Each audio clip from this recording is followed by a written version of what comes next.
ശുശ്രൂഷയോടുള്ള ബന്ധത്തിലും മുമ്പോട്ടുള്ള ഗമനവും എല്ലാം ദൈവം അയച്ചു എന്ന് പറഞ്ഞാൽ ദൈവം പറയപ്പെട്ട ദൂതുകളൊക്കെ അതുപോലെ നിവർത്തിക്കുന്ന രീതിയിലേക്ക് അത് വരുമ്പോൾ ദൈവം അയച്ചു എന്നല്ലാതെ മറ്റൊന്നും പറയാൻ എന്ത് ചെയ്തില്ല, അത് ഞങ്ങൾക്ക് ശുശ്രൂഷയോടുള്ള ബന്ധത്തിൽ അത് ഞങ്ങൾക്ക് പല സംഭവങ്ങളിലൂടെ പല വിഷയങ്ങളിലൂടെ ബോധ്യപ്പെട്ടിട്ടുള്ള ഒരു കാര്യമാണ്.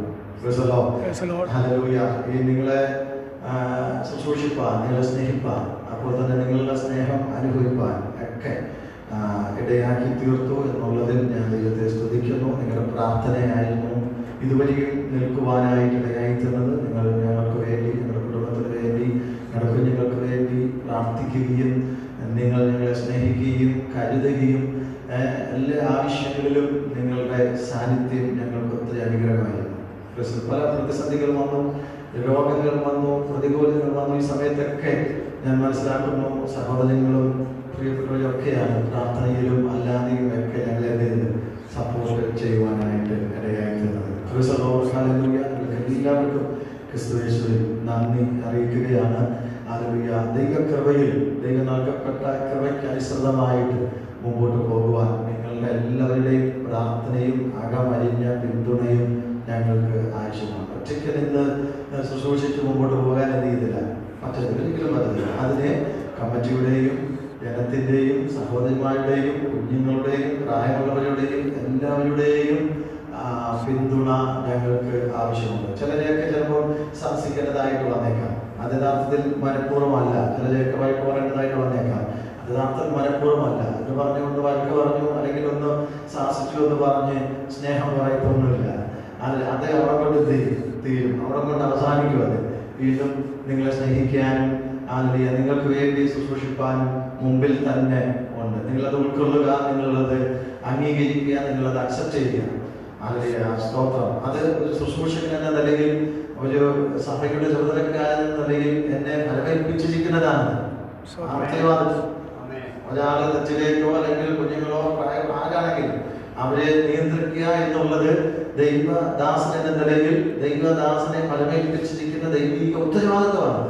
അത് ചെയ്യുന്നതെന്ന് മാത്രമേ ഉള്ളൂ. അതിന് വിധേയപ്പെടുവാനും അതിനെ അത് അംഗീകരിക്കാനും ദൈവ സഭയിൽ കൂടി തയ്യാറാകുവാനായിട്ടും ഇടയായിത്തീരണം എന്നുള്ളതാണ് ഏറ്റവും പ്രധാനപ്പെട്ട വിഷയം. നിങ്ങൾക്ക് വേണ്ടി എല്ലാം പ്രാർത്ഥിക്കുന്നു, എല്ലാ കുടുംബങ്ങൾക്കും വേണ്ടി പ്രാർത്ഥിക്കുന്നു, എല്ലാ കുഞ്ഞുങ്ങൾക്കും വേണ്ടി നിങ്ങളെ എല്ലാവരെയും ദൈവം ശക്തിയോടെ അനുഗ്രഹിക്കട്ടെ, ബലപ്പെടുത്തട്ടെ എന്ന് ആത്മാവിൽ ആഗ്രഹിക്കുകയാണ്. ഇപ്പൊ ഈ പുതിയ മോടിയൊക്കെ പോയി, പുതിയ മോടിയൊക്കെ എന്ത് ചെയ്തു മാറി എന്ന് ഞാൻ മനസ്സിലാക്കുകയാണ്.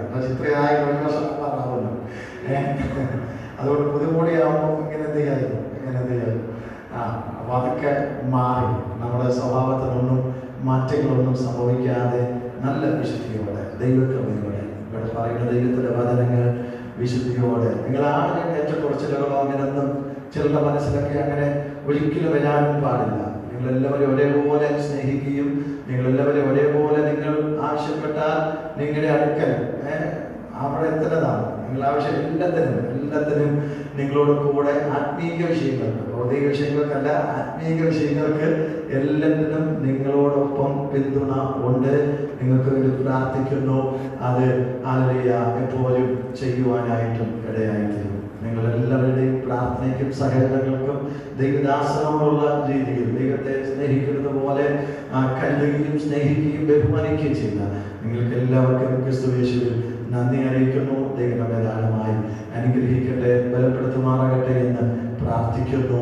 ഹല്ലേലൂയ. തുടർന്ന് ദൈവത്തിന്റെ വചനത്തിൽ നിന്നും ദൈവദാസൻ നമ്മോട് സംസാരിക്കുവാനായിട്ട് ഇടയായിത്തീരും. പ്രാർത്ഥനയോടെ നമുക്ക് എല്ലാവർക്കും ദൈവത്തിന്റെ പാദപീഠത്തിലായിരിക്കാം. ദൈവം നമ്മോട് ഹല്ലേലൂയ സംസാരിക്കുവാനുള്ള ദൈവത്തിന്റെ ആലോചനകൾ, ദൈവത്തിന്റെ ദൂതുകൾ, ദൈവത്തിന്റെ വചനങ്ങൾ ശക്തമായി അനുഭവിപ്പാൻ സ്വർഗത്തിലെ ദൈവം നമുക്ക് എല്ലാവർക്കും കൃപ നൽകട്ടെ എന്ന് ആത്മാർത്ഥമായി ആഗ്രഹിച്ചതുകൊണ്ട് ശുശ്രൂഷകാരനായ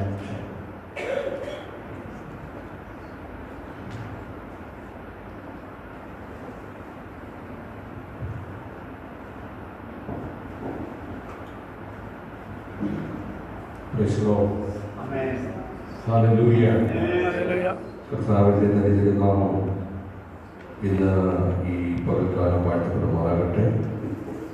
അനുഗ്രഹിക്കപ്പെടുന്നതിനെ നല്ല ദിവസത്തെ ഓർത്ത് ദൈവത്തെ സ്തുതിക്കുന്നു. നിങ്ങളുമായിട്ട് ഒരു കൂട്ടായ്മ കർത്താവിൻ്റെ രാവിലെ സമയം വന്നതായ ദൈവത്തെ സ്തുതിക്കുകയാണ്. ഇന്ന് ഇങ്ങനെ ഒരു ക്രമീകരണം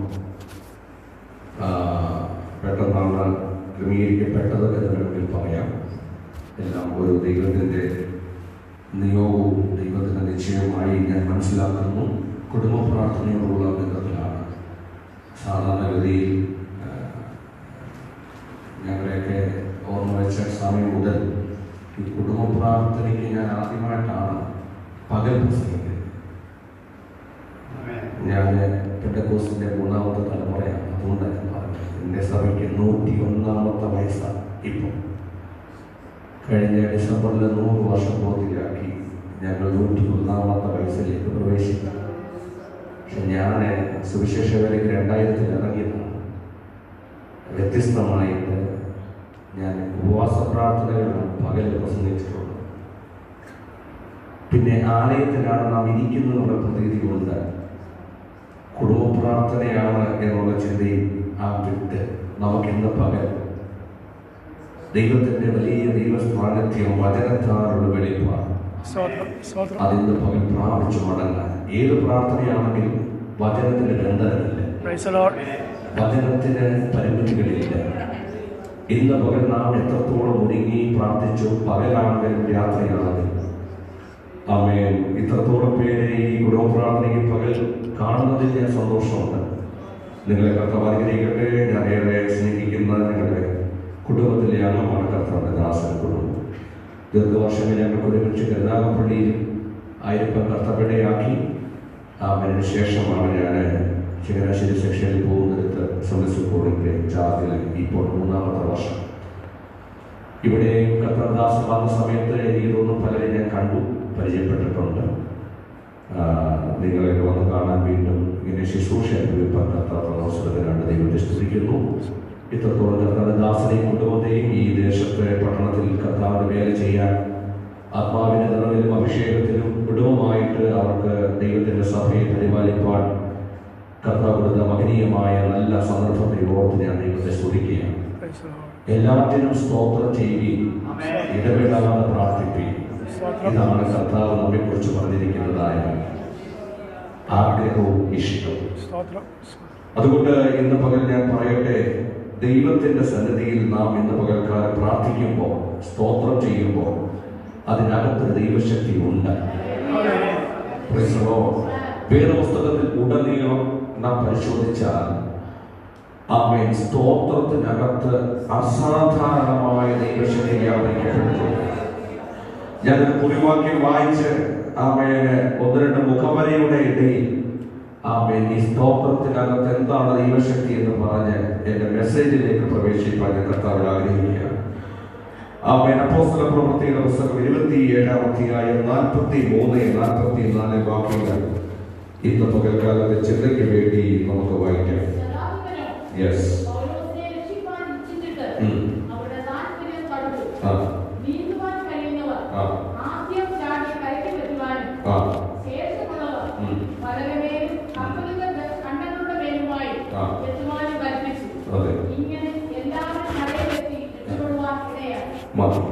ഏറ്റവും അനുഗ്രഹിക്കപ്പെട്ടതായ ഒരു വേദഭാഗമാണ് നാം ഇന്ന് പകൽക്കാലം വായിച്ചു കേട്ടത്.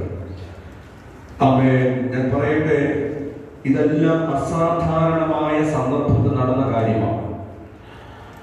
എന്നാൽ ഞാൻ എൻ്റെ മെസ്സേജിന്റെ പ്രധാനപ്പെട്ട ദൂതിന്റെ ഒരു കണ്ടന്റ് ഞാൻ നിങ്ങളോട് ഇപ്പോൾ തന്നെ പ്രാരംഭം പറയാം. വാഗ്ദത്തം ഉള്ളവനെ ഏത് പ്രതിസന്ധിക്കും പിടിച്ചു കെട്ടുവാൻ കഴിയത്തില്ല. എത്ര കാലം പറയാൻ കഴിയും? നമ്മുടെ മേൽ വാഗ്ദത്തം ഉണ്ടെങ്കിൽ നമ്മുടെ ജീവിതത്തെ ഒരു തലത്തിലും ശത്രുവിന് തകർക്കാൻ കഴിയത്തില്ല. കുടുംബ ബന്ധങ്ങളെ തകർക്കാൻ കഴിയത്തില്ല. തലമുറയുടെ ഭാവിയെ തകർക്കാൻ കഴിയത്തില്ല. വാഗ്ദത്തം നമ്മുടെ മേൽ ഉണ്ടെങ്കിൽ, പ്രാർത്ഥിക്കുന്ന ഒരു കുടുംബമാണ് നിങ്ങളെങ്കിൽ, അഭിഷേകം നിങ്ങളുടെ മേൽ വ്യാപരിക്കുന്നുണ്ടെങ്കിൽ, സ്തോത്രത്തിന്റെ ശക്തി നിങ്ങളുടെ ആധാരങ്ങളിൽ വിട്ടുമാറാതെ വ്യാപരിക്കുന്നുണ്ടെങ്കിൽ, ഇന്ന് പകൽ വചനം പറയുന്നു, ചലിക്കുന്ന ആത്മാവിനെ, ചലിക്കുന്ന പ്രാണികളെ ചലനമുണ്ടാക്കി ജീവൻ പ്രാപിക്കുന്ന ദൈവത്തിന്റെ സാന്നിധ്യം ഇന്ന് പകൽ ഇവിടെ ഉണ്ട്. കുടുംബങ്ങളുടെ മേൽ ദൈവത്തിന്റെ ശക്തി വ്യാപരിക്കും. വിശ്വസിക്കുന്ന എത്ര പേരുണ്ട്? അവരങ്ങനെ തുറന്ന് സ്തോത്രം ചെയ്യാൻ ആരംഭിക്കുക. ഇന്ന് ഈ കുടുംബത്തിന് മാത്രമല്ല, കുടുംബ ഭവനത്തിന് മാത്രമല്ല, സകല കുടുംബത്തിനകത്തും ആത്മാവിന്റെ നിറവിന്റെ പകൽക്കാലം വ്യാപരിച്ച്, ആത്മശക്തി വ്യാപരിച്ച്, വ്യാപരിക്കുന്ന വാഗ്ദത്തങ്ങളെ അത് നടപ്പിലാക്കാൻ തക്കവണ്ണം ദൈവം ഇന്ന് പകൽക്കാലം എഴുന്നേൽക്കും. ആത്മീയരുടെ ഇടയിൽ ഒഴിച്ചുകൂടാൻ കഴിയാത്ത ഒരു കാര്യമാണ് സ്തോത്രവും സ്തുതിയും. അത് ഉപദേശിയാണെങ്കിലും വിശ്വാസിയാണെങ്കിലും ആത്മീയരാണെങ്കിലും ദൈവത്തിന്റെ സന്നിധിയിൽ കടന്നു വന്നാൽ അവരുടെ ആധരങ്ങൾ എന്ത് ചെയ്യണം? ചലിക്കണം, സ്തോത്രം ചെയ്യണം. നമുക്കൊരു പക്ഷേ പെന്തക്കോസ്തിന്റെ പാരമ്പര്യം ഒരുപാട് ഉള്ളതുകൊണ്ട് ഞാൻ ഓർക്കുന്നു, കോഴഞ്ചേരി സഭയിൽ ഞാൻ 2 പ്രാവശ്യം വന്നിട്ടുണ്ട്. പക്ഷേ യോഗത്തിനല്ല, ഇവിടെ മുൻപ് ഗീവർഗീസ് തോമസ് എന്ന് പറഞ്ഞ പാസ്റ്റർ ശുശ്രൂഷിച്ചിരിക്കുന്ന ഒരു കാലഘട്ടത്തിൽ അദ്ദേഹവുമായിട്ട് പല കാര്യങ്ങളുമായിട്ടുള്ള ബന്ധത്തിൽ ഞാൻ ഇവിടെ വന്നിട്ടുണ്ട്. അന്ന് ഇങ്ങനെയൊന്നും അല്ലായിരുന്നു. നല്ല വ്യത്യാസങ്ങളൊക്കെ ചർച്ചിലും പാസ്റ്റേജിലും ഒക്കെ ഉണ്ടായിട്ടുണ്ട്. ഞാൻ പറയട്ടെ, വർഷങ്ങളുടെ പഴക്കം നമുക്കുണ്ടാകാം, പാരമ്പര്യത്തിന്റെ പഴക്കമുണ്ടാകാം. ഞാനും പാരമ്പര്യത്തിന്റെ അങ്ങേയറ്റം പഴകിയ ഒരു സഭയുടെ പ്രതിപുരുഷനാണ്. എന്റെ മാതൃസഭ നിങ്ങൾക്ക് പരിചയപ്പെടുത്താൻ കടയ്ക്കാമുള്ള പത്തനാപുരത്ത് കടയ്ക്കാമുള്ള സഭയുടെ അംഗമാണ് ഞാൻ. എന്റെ കുടുംബക്കാരാണ് മുഴുവൻ അവിടെ ഉള്ളവര്. 46-47 കുടുംബങ്ങൾ ഒരുമിച്ച് ഒരു ഏറിയ ഇങ്ങനെ പാർത്ത തലമുറയായിട്ട് ഇങ്ങനെ ഇപ്പൊ 4-5 തലമുറയായി. ഞാൻ 3ാമത്തേതാണ്. ഞാൻ പറയട്ടെ, പാരമ്പര്യത്തിന്, പെന്തക്കോസ്തിന്റെ പാരമ്പര്യത്തിന് ഞങ്ങൾ ഇന്നും എത്തിക്കാൻ കഴിയുന്നില്ല.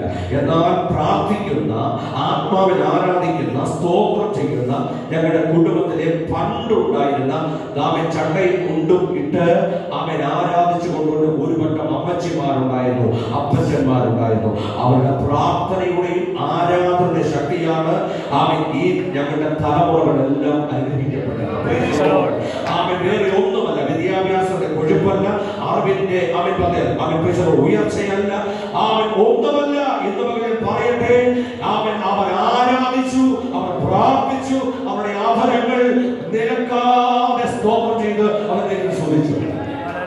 അതുകൊണ്ട് ദൈവത്തിന്റെ വചനം പറയുന്നു, വേദപുസ്തകത്തിൽ അനേക സ്ഥലത്തും നാം ദൈവത്തിന് സ്തോത്രം പറയാനല്ല പറഞ്ഞേക്കുന്നത്, സ്തോത്രം ചെയ്യാനാണ്. എന്ന് വെച്ചാൽ സ്തോത്രം ഒരു യാഗമാണ്, അത് ചെയ്യുകയാണ്, അതിന്റെ പ്രോസസ് നടക്കണം. ആത്മികന് ഈ ഭൂമിയിൽ നിൽക്കാൻ ദൈവത്തിന്റെ കരുത്ത് സ്തോത്രത്തിന്മേലാണ്. ഒരിക്കൽ സുപ്രസിദ്ധനായ മാത്യു ഹെൻറി അദ്ദേഹത്തിന്റെ ഒരു പുസ്തകത്തിൽ ഇങ്ങനെ എഴുതി വെച്ചിട്ടുണ്ടായിരുന്നു. ഞാൻ വായിക്കാൻ ഇങ്ങനെ ഇടയായി തീർന്നു. അദ്ദേഹത്തിന്റെ ഒരു ബസ് യാത്രയിൽ യാത്ര ചെയ്തുകൊണ്ടിരിക്കുമ്പോൾ തന്റെ പോക്കറ്റ് കൊള്ളയടിക്കപ്പെട്ടു. കൊള്ളയടിക്കപ്പെട്ടു എന്ന് താന് പിന്നീട് അറിഞ്ഞപ്പോൾ അദ്ദേഹം ആ ബസ്സിനകത്തിരുന്ന് കൊണ്ട് 4 ഹല്ലേലൂയ പറഞ്ഞു. ഇത് കേട്ട് ഞെട്ടി ഉണർന്ന എല്ലാവരും ചോദിച്ചു, താങ്കൾ എന്തിനാണ് ഇത്ര ഉച്ചത്തിൽ സ്തോത്രം പറഞ്ഞത്? പോക്കറ്റ് അടിച്ചേക്കാണോ? നമ്മളെ പോക്കറ്റ് നമുക്ക് എന്തെങ്കിലും നഷ്ടപ്പെട്ട നമ്മൾ സ്തോത്രം പറയും? സ്തോത്രം കേട്ടോ പോയെന്നോ അവൾ പറയത്തില്ല. അങ്ങനെ എത്രയും പ്രായം പറ്റുമോ സകലനെ പ്രതി സ്തോത്രം പറഞ്ഞ് 4 പ്രാവശ്യം പറയുമ്പോൾ അദ്ദേഹത്തിന്റെ പോക്കറ്റ് കൊള്ളയടിക്കപ്പെട്ടു എന്ന് അടുത്തിരുന്നവർ പറഞ്ഞപ്പോൾ ഇദ്ദേഹം എന്തിന് സ്തോത്രം പറഞ്ഞു എന്ന് കാരണം കണ്ടെത്തുന്ന ആവേശമായിരുന്നു അവർക്കെല്ലാം. അപ്പോൾ മാത്യു പറഞ്ഞത് എനിക്ക് ചില രസകരമായിട്ട് തോന്നിയപ്പോൾ ചിന്തിപ്പാനുണ്ടായിരുന്നു. നമുക്കൊക്കെ സ്തോത്രം പറയാൻ വകയുണ്ടെങ്കിലും നമ്മൾ മിണ്ടത്തില്ല അല്ലേ? ഇതിന്റെ സ്തോത്ര പ്രാർത്ഥന കൂടാണ്, കുടുംബ പ്രാർത്ഥന എല്ലാം. എന്തിനാണ്? നമ്മുടെ ഷെഡ്യൂൾ അനുസരിച്ച് നടക്കേണ്ട ഒരു പരിപാടിയായിട്ട് നമ്മൾ ചിന്തിക്കരുത്. എല്ലാ കുടുംബത്തിന്റെയും പ്രാർത്ഥന സ്തോത്രത്തിന്റെ പ്രാർത്ഥനയാണ്. അതുകൊണ്ടാണ് ഞാൻ ഈ സന്ദേശത്തിന്റെ മുമ്പിൽ അവൻ ഇങ്ങനെ ഒരു ഇൻട്രൊഡക്ഷൻ വെക്കുന്നത്.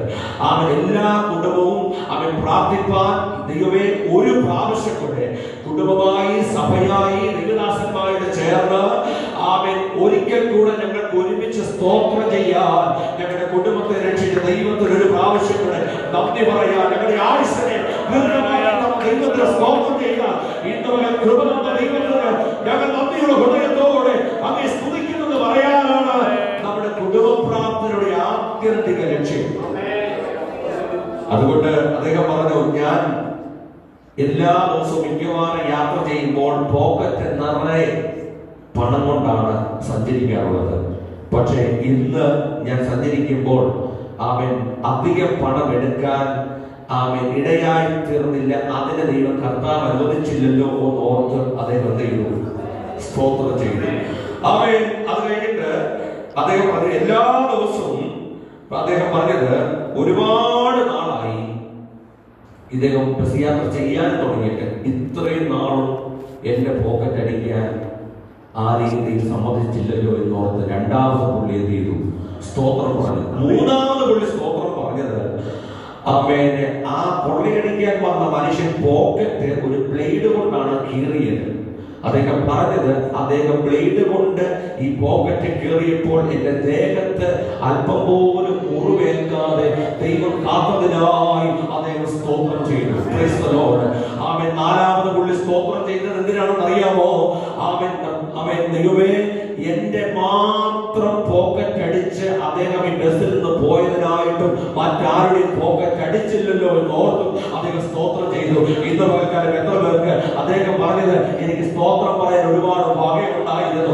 അദ്ദേഹത്തിന്റെ ഒറ്റ പോക്കറ്റ് അടിക്കപ്പെട്ടപ്പോൾ പുള്ളിയുടെ ആദ്യത്തെ 4 സ്തോത്രം വന്നെങ്കിൽ ഇന്ന് പകൽക്കാലം എത്രയോ പ്രാവശ്യം നിന്നെ അടിച്ച് തകർക്കാവുന്ന ശത്രുവിന്റെ അവൻ കാറ്റ് നിന്നെ കടന്നു വന്നപ്പോൾ സഹോദരന്മാരുടെ, നിന്റെ കുഞ്ഞുങ്ങളുടെ, നിന്റെ കുടുംബത്തിന്റെ മേൽ ശത്രു അവകാശം കടന്നു വന്നപ്പോൾ ഇന്നലെ നിന്റെയും നിന്റെ കുടുംബത്തെയും ദൈവസഭയെയും അഭിഷേകത്തോടെ പരിപാലിച്ച ഈ ദൈവത്തിന് അതരം തുറന്ന് അവൻ ഇതുവരെ അല്പസമയം സ്തോത്രം ഇതുവരെ വാദത്തിന്റെ ശക്തി അമ്പരിക്കട്ടെ, ആത്മാവിന്റെ വർണ്ണങ്ങൾ ചലിക്കട്ടെ, ദൈവശക്തി ഇറങ്ങട്ടെ, ഉള്ളിൽ ആത്മാവോട് ചലിക്കട്ടെ. ദൈവമേ എന്റെ ആദരങ്ങൾ സ്തോത്രത്തിന് പകരം അവൻ പല വകയുണ്ടായിട്ടും അവൻ എന്റെ ആദരങ്ങൾ ചലിക്കാതിരിക്കുന്നത് ശരിയല്ലെന്ന് ഞാൻ മനസ്സിലാക്കുന്നു.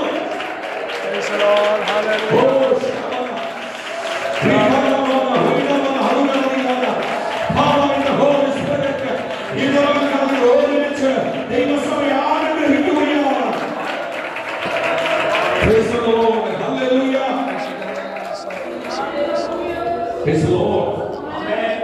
ഇത് മാറ്റിവെക്കേണ്ട കാര്യമാണ്. കർത്താവായ യേശുക്രിസ്തു ഒരിക്കൽ അന്ത്യത്താഴം കഴിഞ്ഞ് ഗത്സമനയിലേക്ക് പോകുന്നതിനിടയ്ക്ക് അദ്ദേഹത്തിനറിയാം അദ്ദേഹം ഒറ്റപ്പെടാൻ പോവുകയാണ്. എല്ലാ സാഹചര്യവും പ്രതികൂലമായിട്ട് കൂടെ നിൽക്കുന്നവൻ ചിതറാൻ പോവുകയാണെന്നും താൻ ഘോഷിക്കപ്പെടുമെന്നും താൻ അവൻ പാപികളാൽ പിടിക്കപ്പെടുമെന്നും താൻ മനസ്സിലാക്കിയിട്ട് അവൻ മത്തായി സുവിശേഷത്തിൽ 26-ാം വാക്യം പറയുന്നു, അവർ സ്തോത്രം പാടി എങ്ങോട്ട് പോയെന്നാണ്. സാഹചര്യം അനുകൂലമാണോ?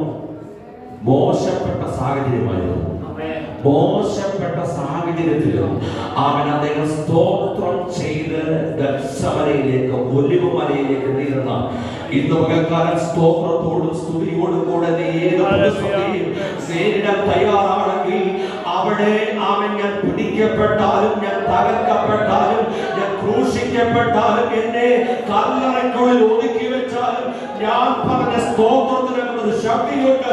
അവൻ എന്നെ അവൻ പുറത്തു കൊണ്ടുവരും. ഇന്ന് വിശ്വസിക്കുന്നു.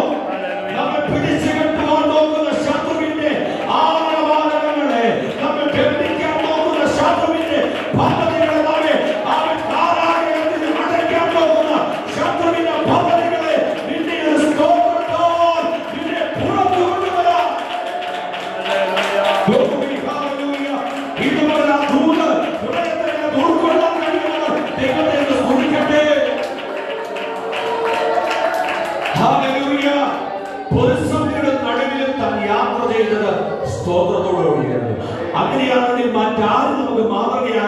നമ്മുടെ യേശു കർത്താവ് പ്രതികൂലങ്ങളെ നോക്കി സ്തോത്രം പാടി ഒരു വിലാപയാത്രയ്ക്കുള്ള സാധ്യതയായിരുന്നു താൻ. അവൻ പിറുപിറുത്തുകൊണ്ടല്ല അവൻ ഒഴുകുമലയ്ക്ക് പോയത്. പിറുപിറുക്കും അവൻ കുറ്റം പറച്ചിലും കൊണ്ടല്ല അദ്ദേഹം പോയത്. അദ്ദേഹം സ്തോത്രം പാടിയ പോയത്. ഇന്ന് പകൽ ആത്മീയത മടങ്ങി വന്ന ദൈവസഭയ്ക്കകത്ത് നാം ഇങ്ങനെ നോക്കി നോക്കുന്നതായിട്ട് ഉത്സവ പറമ്പിലിരിക്കുന്നവരെ പോലെ അല്ല ദൈവമക്കളെ. ആലയത്തിൽ വരുന്നവർ, പ്രാർത്ഥനയ്ക്ക് വരുന്നവർ, മുഴക്കാൻ മടങ്ങുന്നവർ സ്തോത്രത്തിന്റെയും സ്തുതിയുടെയും ആരാധനയുടെ ശക്തി ഇന്ന് പകൽ വെളിപ്പെടുത്തിന്റെ ഭവനത്തിന്റെ ചിത്രം ഇന്ന് പകൽ മാറുമെന്ന് ആത്മാവിന്റെ ദൂത് ഇന്ന് പകൽ കൈമാറുകയാണ്. ഹല്ലേലൂയ. വേറെ ആരും നമ്മെ സപ്പോർട്ട് ചെയ്തില്ലെങ്കിലും, വേറെ ആരും നല്ല കാര്യമൊന്നും നമ്മെ കുറിച്ച് പറഞ്ഞില്ലെങ്കിലും, നിന്റെ തലമുറയെ കുറിച്ച് പറഞ്ഞില്ലെങ്കിലും, നീ സ്തോത്രത്തിലാണ് ഇരിക്കുന്നെങ്കിൽ അസാധാരണമായ ദൈവപ്രവർത്തികൾ നിന്റെ ഭവനത്തിൽ നിന്ന് ചലിക്കാൻ പോകുമെന്ന് ആത്മാവിന്റെ ദൂത് പറയുന്നു. നിന്റെ തലമുറയെ നോക്കി പിശാച് അവൻ വെല്ലുവിളിക്കുന്നുണ്ടെങ്കിൽ ഇന്നത്തെ സ്തോത്രം ഇന്നത്തെ ഭവനത്തിനകത്ത് വ്യക്തതകളെ ഒഴിക്കും.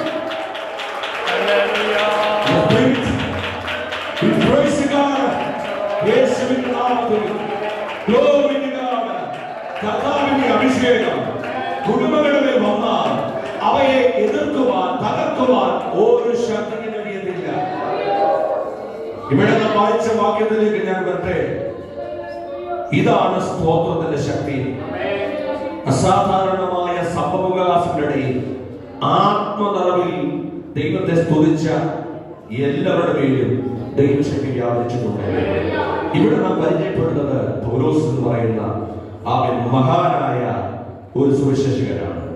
അദ്ദേഹത്തിന്റെ കാര്യങ്ങൾ നാം അപ്പോസ്തല പ്രവൃത്തിയിൽ ഉടനീളം അവൻ വായിക്കുന്നുണ്ട്. തന്റെ ലേഖനങ്ങൾ നമുക്ക് മറക്കാൻ കഴിയാത്തതാണ്. എല്ലാ ലേഖനങ്ങളും നമ്മെ ഉപദേശിക്കുന്ന, നമ്മെ ശാസിക്കുന്ന, ആമേ സഭകൾക്ക് വേണ്ടതായ ഗുണീകരണത്തിനും ശാസ്ത്രത്തിനും വേണ്ടത്, കുടുംബ ജീവിതത്തിന് വേണ്ടത്, വ്യക്തിപരമായ ആത്മീയ തലങ്ങൾക്ക് വേണ്ടത്, വിജയകരമായ ക്രിസ്ത്യൻ ജീവിതത്തിന് വേണ്ടത്, ആത്മീയ പോർക്കളത്തിൽ പോരാട്ടത്തിന് വേണ്ട അവൻ സകല മരുന്നുകളും തന്റെ ലേഖനം സംഭാവന ചെയ്യുന്നുണ്ട്.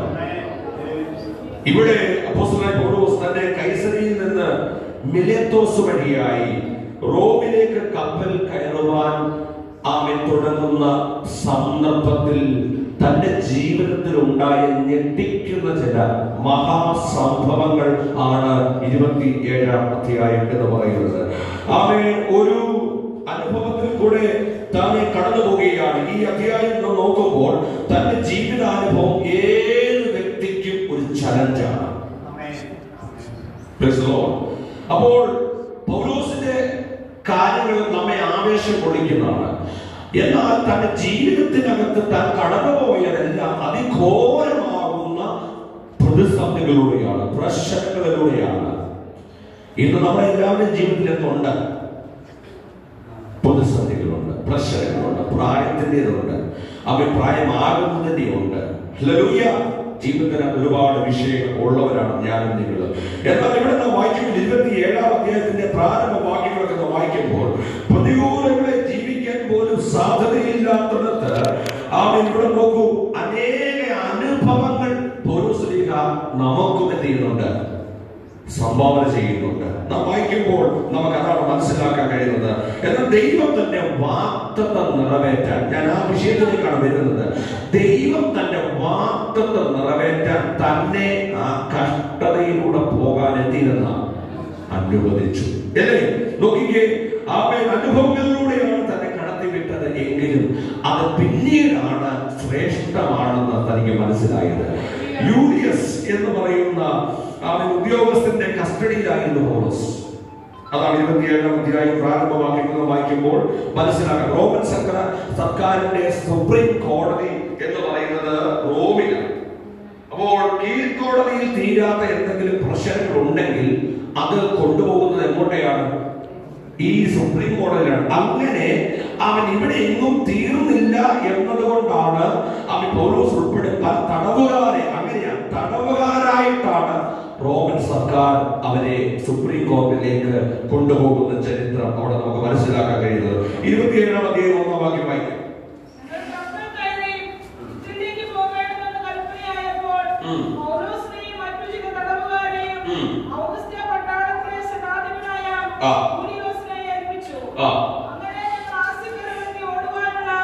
നോക്കിക്കേ, യൂലിയസ് അല്ലേ, അപ്പോൾ അവർ അങ്ങനെ യാത്ര ചെയ്യുമ്പോൾ ഇവിടെ പറയുന്നു, റോമൻ സർക്കാർ പൗലോസിനെ കൊണ്ടുപോകുന്നത് തടവുകാരനായിട്ടാണെങ്കിലും കർത്താവായ യേശുക്രിസ്തുവിന്റെ പദ്ധതി അനുസരിച്ച് തന്നെ കൊണ്ടുപോകുന്നത് അവിടുത്തെ വേലക്കാരനായിട്ടാണ്. അതാണ് വ്യത്യാസം. എന്താണ് അതിന്റെ തെളിവ്? 23-ാം അധ്യായം 11-ാം വാക്യം വായിച്ച്, തന്നോടുള്ള ദൈവത്തിന്റെ ദൂത് പ്രവർത്തിക്കാനാണ് വായിച്ചത്. രാത്രിയിൽ കർത്താവ് അവന്റെ അടുക്കൽ നിന്ന് ധൈര്യമായിരിക്കുക, നീ എന്നെ കുറിച്ച് യെരൂശലേമിൽ സാക്ഷീകരിച്ചതുപോലെ കണ്ടോ. 23-ാം അധ്യായം 11-ാം വാക്യത്തിൽ പറയുന്നു, നീ എന്നെ കുറിച്ച് ഇവിടങ്ങളിലൊക്കെ പ്രസ്താവിച്ചതുപോലെ ഇവിടെ പ്രസംഗിക്കണം. അയ്യോ, അതിന് വേറെ ഒന്നും വഴിയില്ലായിരുന്നു. എല്ലാ വഴിയും നമുക്ക് ഈസി ആയിട്ട് ഇത് തന്നു വിട്ടാൽ നമ്മൾ ഇപ്പൊ പറയുന്ന സ്തോത്രം കുറയ്ക്കും. പൗലോസ് ആരാണെന്ന് കർത്താവിനറിയാം. പൗലോസിന് എല്ലാ ദേശത്തും ഫ്രീ വിസയിൽ അങ്ങ് വിട്ടു കഴിഞ്ഞാൽ പൗലോസും മടിയനായി മാറുന്നതാണ് ആർക്കറിയാം. പൗലോസിനെ അവൻ റോമിൽ ഒരു വലിയ പ്രസംഗിയാക്കി നിർത്താൻ ദൈവം ഒരുക്കിയ പദ്ധതി അതിദുഃഖകരമായതാണ്. ഇന്ന് പകൽക്കാലം വാഗ്ദത്തം നമ്മുടെ മേൽ കിടപ്പുണ്ടെങ്കിൽ ദൂത് നിവർത്തിയാകാൻ ഒരു തടവുകാരനായിട്ടാണെങ്കിൽ പോലും ദൈവം നിന്നെ എത്തിക്കേണ്ടത് എത്തിച്ചിരിക്കും. ദൈവത്തിന്റെ വചനം പറയുന്നു, നമുക്കൊക്കെ ചിലപ്പോൾ ഇതൊക്കെ കേട്ട് തടപ്പിച്ചത് കൊണ്ട് വിശ്വസിക്കാൻ അല്പം ബുദ്ധിമുട്ടുണ്ടാകും. എന്നാൽ ഇന്ന് വചനം പറയുന്നു, അവൻ പൗലോസേ, നിനക്ക് റോമിൽ ഒരു പ്രസംഗിയായി നിൽക്കാൻ കണ്ടിരിക്കെ ഞാൻ അവിടെ നിന്ന് കൊണ്ടുപോകും. അതിന് തടവുപുള്ളികളുടെ കൂട്ടത്തിലാണ് അദ്ദേഹം എന്ത് ചെയ്തത്, കൊണ്ടുപോയത്. ബാക്കി 6 ആദ്യത്തെ കപ്പൽ എന്ത് ചെയ്യുന്ന റോമിൽ എത്താത്തതിനാൽ അവരെന്ത് കപ്പൽ മാറിക്കയറിയതോടെ കാണുന്നു. വായിച്ചോ. നോക്കൂ, മൂറാ പട്ടണത്തിൽ വെച്ചാണ് ഇത് സംഭവിക്കുന്നത്. അവൻ അലക്സാൻഡ്രിയയിലേക്ക് കപ്പൽ കയറി.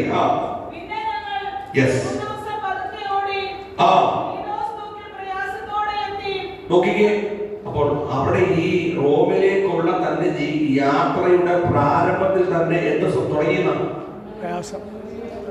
ഒരു വാഗ്ദത്ത ദേശത്തേക്ക് നീ പോകുമെന്ന് നിനക്ക് ദൈവാത്മാവത്തെ പറഞ്ഞിട്ടുണ്ടെങ്കിൽ, നിന്റെ തലമുറയ്ക്ക് മേൽ ഒരു വാഗ്ദത്ത കിടപ്പുണ്ടെങ്കിൽ, നിന്റെ കുടുംബമായിട്ട് ദൈവം ഒരു വാഗ്ദത്ത മണ്ഡലങ്ങളിലേക്ക് ഉറപ്പിക്കുമെന്ന് ഉണ്ടെങ്കിൽ അവിടെ പ്രശ്നം ആരംഭിക്കും. അപ്പോൾ അതിനെ പെറുപെറുപ്പോടുകൂടി അല്ല ഏറ്റെടുക്കേണ്ടത്. ആമേൻ. ആ സമയത്താണ് ദൈവത്തിന്റെ ശക്തി സ്തോത്രത്തിൽ വ്യാപരിക്കുന്നത്. സ്തോത്രത്തിൽ കവിഞ്ഞിരിക്കണമെന്ന് പറഞ്ഞത്. അവൻ കവിയാൻ പോയിട്ട് നമ്മുടെ യോഗത്തിന് നമ്മളൊന്നും നിറയുന്ന പോലുമില്ല. സ്തോത്രം എന്ന് പറയാൻ നിറയുന്ന പോലുമില്ല. സ്തോത്രം.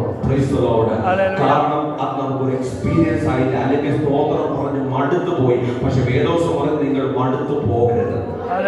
ഈ ദിവസം നിങ്ങൾ സഭയോടും കുടുംബങ്ങളോടും ആത്മാ പറയുന്നു, മടുത്തു പോകാത്ത ഒരു ആത്മതലത്തിലേക്ക് ദൈവജനം മടങ്ങി വന്നാൽ വചനത്തിൽ നാം ഒരു വെളിപ്പാടെന്ന് പറയുന്നത് കൈമാറുന്നു. ചില പ്രശ്നങ്ങളെ തുടക്കത്തിലെ നിനക്ക് നേരിടുവാനുള്ള കരുത്ത് ഇന്ന് പകൽക്കാലം ദൈവത്തിന്റെ ആത്മാവ് ആഗ്രഹിക്കുന്നു. എവിടെ പ്രാർത്ഥിക്കുന്നുവോ, എവിടെ ആരാധിക്കുന്നുവോ പ്രശ്നങ്ങളുണ്ട്. എന്നാൽ റോമിലേക്കുള്ള വാഗ്ദത്തം 23-ാം അധ്യായത്തിൽ അവൻ പൗലോസിനുണ്ട്.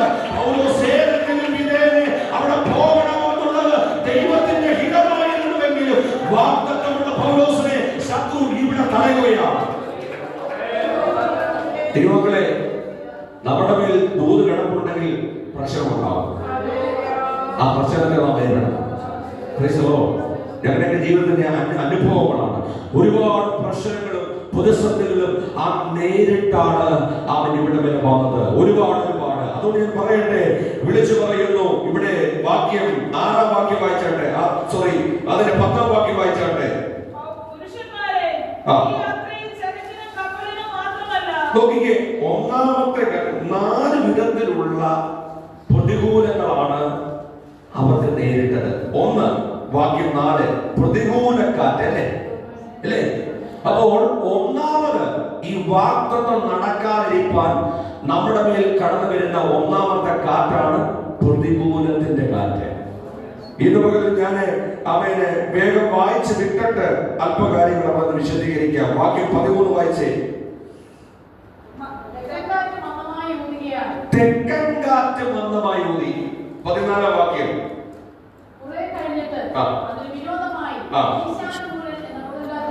അപ്പോൾ എത്ര കാറ്റ്?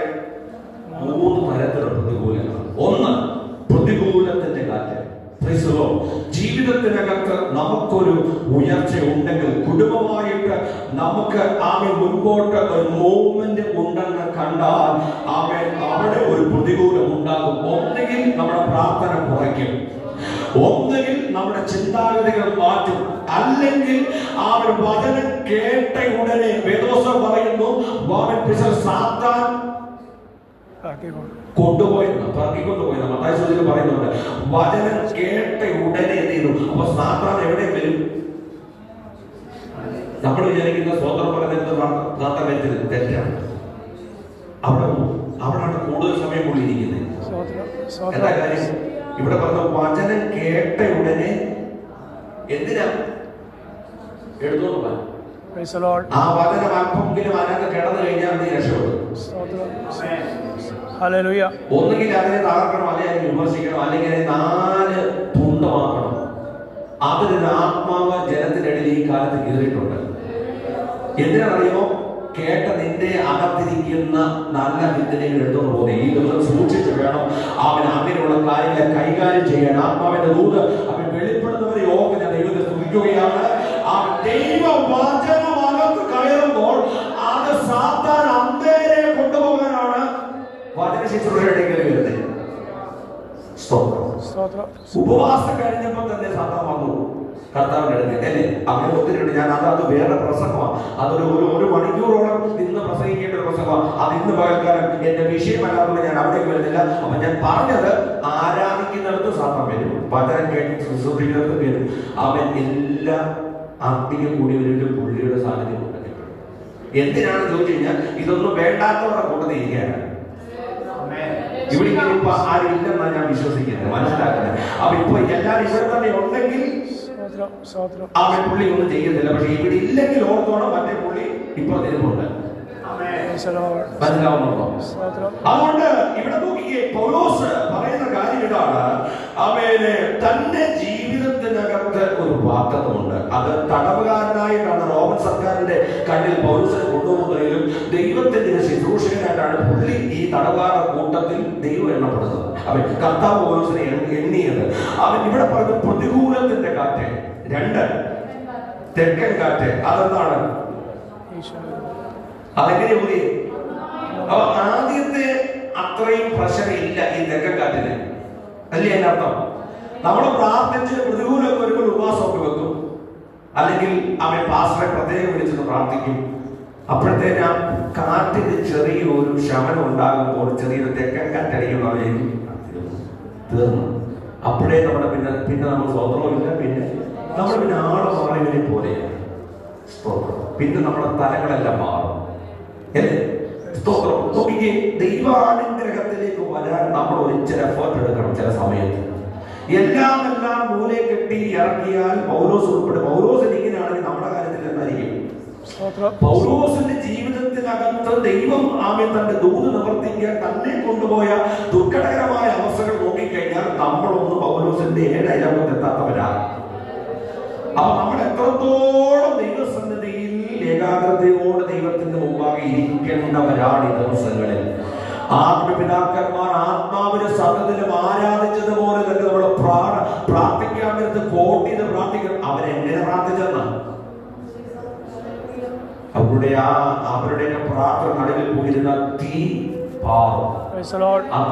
ഞാൻ കണ്ടിട്ടുണ്ട്, അങ്ങനെയുള്ള കൂട്ടത്തിൽ ഞാൻ ഇരുന്നിട്ടുണ്ട്. എന്റെ പിതാക്കന്മാർ മാതാക്കൾ അവരൊക്കെ ഒരു കാലഘട്ടത്തിൽ അവൻ പ്രാർത്ഥിക്കുന്നിടത്ത്, ചാക്ക് വിരിച്ചിട്ട് പ്രാർത്ഥിക്കുന്നിടത്ത് ഞങ്ങൾ കൊച്ചു പിള്ളേർ ഇരുന്നിട്ടുണ്ട്. അസാധാരണമാകുന്ന ദൈവശക്തി ഞങ്ങളുടെ ഉള്ളിൽ വ്യാപരിച്ചിട്ടുണ്ട് ദൈവമക്കളെ.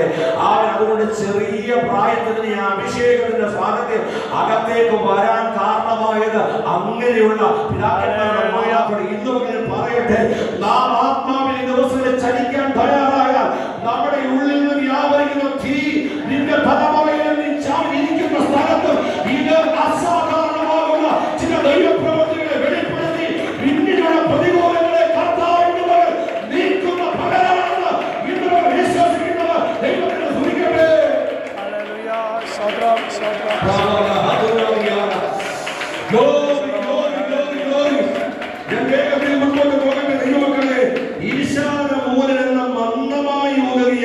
താല്പര്യം സാധിച്ചു എന്ന് തോന്നി അവർ അവിടെ നിന്ന് നങ്കൂരമെടുത്തു എന്നാ പറഞ്ഞത്. അപ്പോൾ പ്രതികൂലങ്ങൾ വന്നപ്പോൾ തന്നെ അവരുടെ യാത്ര ദുഃഖകരമായി.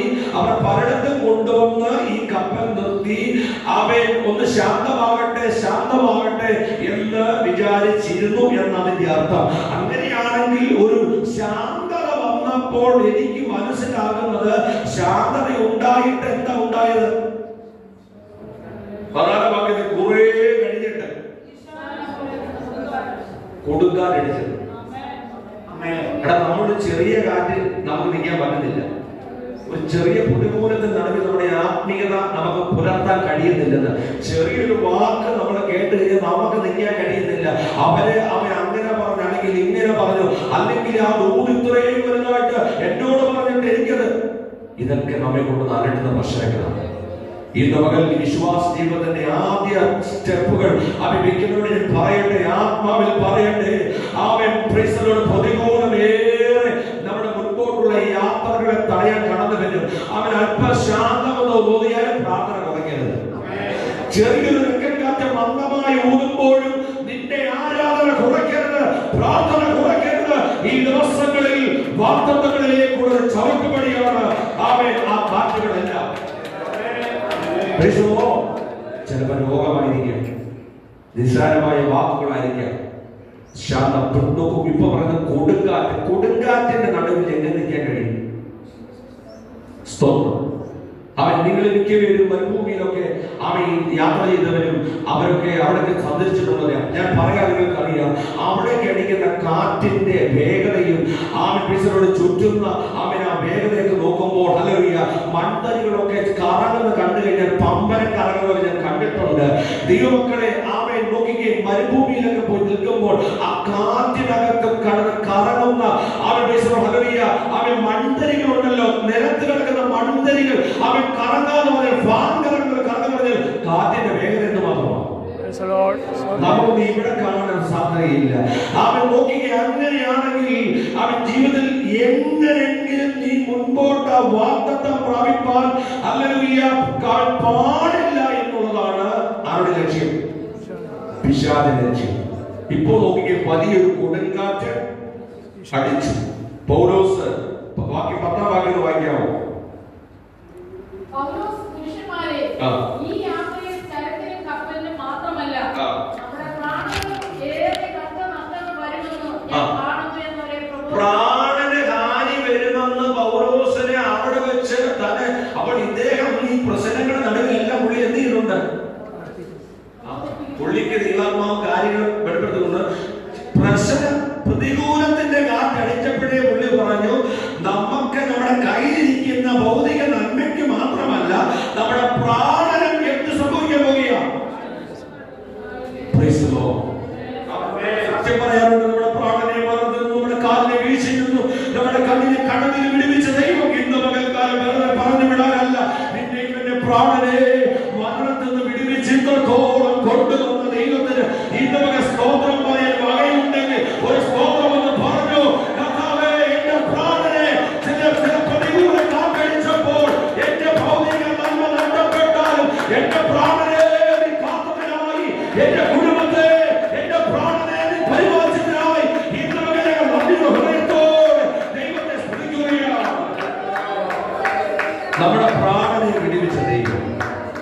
പറയുന്നു പത്താം വാക്യത്തില്ല. അപ്പോൾ എല്ലാ കാറ്റുകളുടെ പ്രതിസന്ധിയിൽ ഇവരുടെ യാത്രയെ എന്തിരുന്ന തടഞ്ഞു, പ്രതിസന്ധിയിലായി. എല്ലാ കാറ്റുകളെ ഒരുമിച്ച് അടിച്ചപ്പോൾ നോക്കിയേ, ഒരു ചെറിയ കാറ്റിൽ പിടിച്ചു നിൽക്കാൻ കഴിയാത്ത ഞാനും നിങ്ങളും അഭിഷേകമുള്ളവനാണെന്ന് പറഞ്ഞാൽ അവൻ പറയുമ്പോൾ തന്നെ ഒരു കൊടുങ്കാറ്റൊക്കെ വന്നാൽ നമ്മുടെ സ്ഥിതി എന്തായി തീരും? സ്തോത്രം. നമ്മുടെ വിശ്വാസ ജീവിതം എവിടെ വരെയായി തീരും? നമ്മുടെ വിശ്വാസത്തെ അളക്കുന്നത് കൊടുങ്കാറ്റിലാണെന്ന് വെച്ചോ. പൗലോസ് എന്താ കാണിച്ചേ? പൗലോസ് പറയുന്നു, ഞങ്ങൾ കൊടുങ്കാറ്റിനാൽ അത്യന്തം അലയുകൊണ്ട് പിറ്റേന്ന് അവർ ചരക്കല്ലെന്നിരുന്ന. അപ്പോൾ അദ്ദേഹത്തിന് നേരത്തെ ഒരു ദൂത് കിട്ടിയായിരുന്നു. എന്റെ ദൂതാ? ഞാൻ 27 അദ്ദേഹത്തിന്റെ ഈ പ്രസക്തമാകുന്ന ഭാഗം നിങ്ങളെ ഒന്ന് ഊന്നി പറഞ്ഞിട്ട് ദൂത് പറയാൻ വേണ്ടിയാണ്. അവിടേക്ക് ഞാൻ വരാൻ പോകേണ്ട വേഗത്തിൽ. നോക്കിക്കേ, എന്താണ് പറയുന്നത്? അദ്ദേഹം പറഞ്ഞു, നമ്മുടെ കയ്യിലിരിക്കുന്ന സാധനങ്ങൾ മാത്രമല്ല, നമ്മുടെ പ്രാണനെ എന്ത് ചെയ്യാൻ ഹാനി വരാൻ പോകുന്നത്. അങ്ങനെ പറഞ്ഞുകൊണ്ടിരുന്നപ്പോഴാണ് കാറ്റിന് ശാന്തത വന്നതും എല്ലാം ഓക്കെയായി, ഇനിയിപ്പോ സമാധാനത്തോടെ പോകാം എന്ന് ചിന്തിച്ചപ്പോഴാണ് അടുത്ത പ്രതിസന്ധി. അങ്ങനെയാണല്ലോ ഒന്നിനു പുറകെ ഒന്നായിട്ട് ഒന്നീ രോഗം, അല്ലെങ്കിൽ സാമ്പത്തിക ക്ലേശം, അല്ലെങ്കിൽ എന്ത് വേണ്ട എല്ലാ ദിവസവും ആത്മീയരോട് പച്ചക്കറിയുടെ ലിസ്റ്റ് എടുക്കുന്ന പോലെയാണ് നമ്മുടെ ജീവിതത്തിന്റെ വിഷയങ്ങളെ നമുക്ക് പറയാനുള്ളതെങ്കിൽ അക്കമിട്ട് പറയുന്ന പ്രശ്നങ്ങളുടെ നടുവിൽ ഇന്ന് പകൽക്കാലം കർത്താവെന്ന് ഇറങ്ങി വരാൻ തയ്യാറാകുന്നുവെങ്കിൽ നിങ്ങളൊന്ന് ഏൽപ്പിച്ചു കൊടുത്ത കർത്താവേ, അവൻ എന്റെ ജീവിതത്തിൽ എല്ലാ ദിവസവും എഴുന്നേൽക്കുമ്പോൾ ഞാൻ എന്റെ വീട്ടിലില്ലാത്ത സാധനം ലിസ്റ്റ് എടുക്കുന്ന പോലെ എന്റെ ജീവിതത്തിനകത്തെ വിഷയങ്ങൾ അങ്ങനെ കഠിനമാക്കൊണ്ടിരിക്കുന്നു. അവൻ പ്രതികൂലമാണ് തുടങ്ങി ചെറിയൊരു പ്രതികൂലത്തിൽ നിന്ന് ഒരു വലിയ കൊടുങ്കാറ്റിലേക്ക് ഇങ്ങനെ വന്നിരിക്കുന്നു. എന്തിനു വേണ്ടി നിർത്തുവാൻ കഴിയുന്ന ദൈവത്തിന്റെ ശക്തി എന്നവർക്കാരും ഞങ്ങളുടെ മൺകൂടാരത്തിലേക്ക് ഒന്ന് വ്യാപരിക്കണമേ, ഇറങ്ങി വരണമേ എന്ന് പ്രാർത്ഥിക്കുന്നവർ അവൻ ദൈവത്തിന്റെ സ്തുതിക്കട്ടെ. നിന്റെ കുടുംബത്തിനകത്ത് ഇന്നവർക്കാരും അവൻ പ്രശ്നം ചുറ്റിക്കേണ്ട, നിന്നെ ചുറ്റിക്കുന്നതായ പ്രതിസന്ധികളെ യേശുവിന്റെ നാമത്തിൽ ഇന്നൊരു ആത്മാവിൽ ബന്ധിക്കാൻ യേശുവിന്റെ നാമത്തിൽ കൽപ്പിക്കുകയാണ്. ചില കൊടുങ്കാറ്റുകളെ ഈടുന്നവർ ഭവനങ്ങളെ മാറാം, കുടുംബങ്ങളെ സ്വന്തങ്ങളായ തലമുറകളെ അവൻ നന്ദിക്ക് തടസ്സമായി കൊടുങ്കാറ്റുകളെ യേശുവിന്റെ നാമത്തിൽ ഇന്നവരെ ശ്വാസിക്കുകയാണ്. ഹല്ലേലൂയ.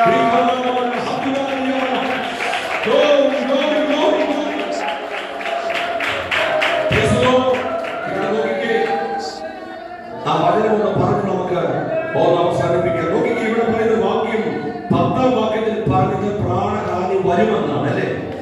പക്ഷെ ഇവിടെ പറയുന്നതാണ് 22ാം വാക്യം, ഇപ്പോൾ ധൈര്യത്തോടിരിക്കാൻ ഞാൻ നിന്നോട് അപേക്ഷിക്കുന്നു, കപ്പലിലല്ലാതെ. കണ്ടോ? മുമ്പേ പറഞ്ഞെന്തുവാ? വരുമെന്നല്ലേ? എന്നാൽ ഇപ്പൊ ഈ പുള്ളി ഇങ്ങനെ പറഞ്ഞേ, എന്താ കാര്യം? എന്താ പറയാൻ കാരണം? എന്തുവാ? ദൂത് വെളിപ്പെടണമെങ്കിൽ അതിന് പിന്നിൽ ഒരു ചരിത്രം ഉണ്ടാകണം.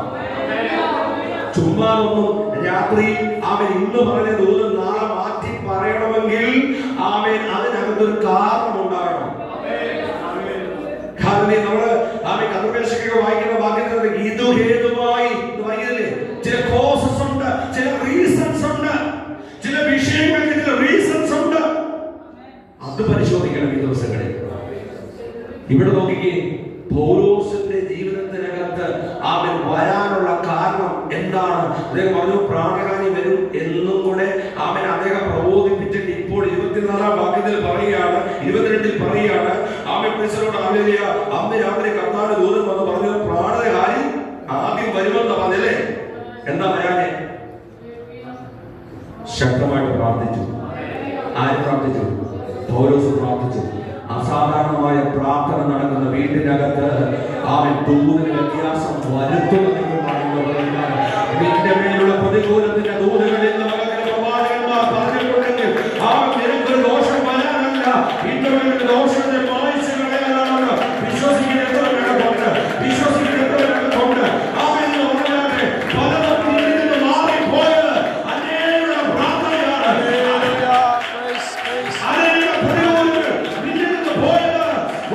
പ്രാർത്ഥനയാണ്. പ്രാർത്ഥിച്ചതിന്റെ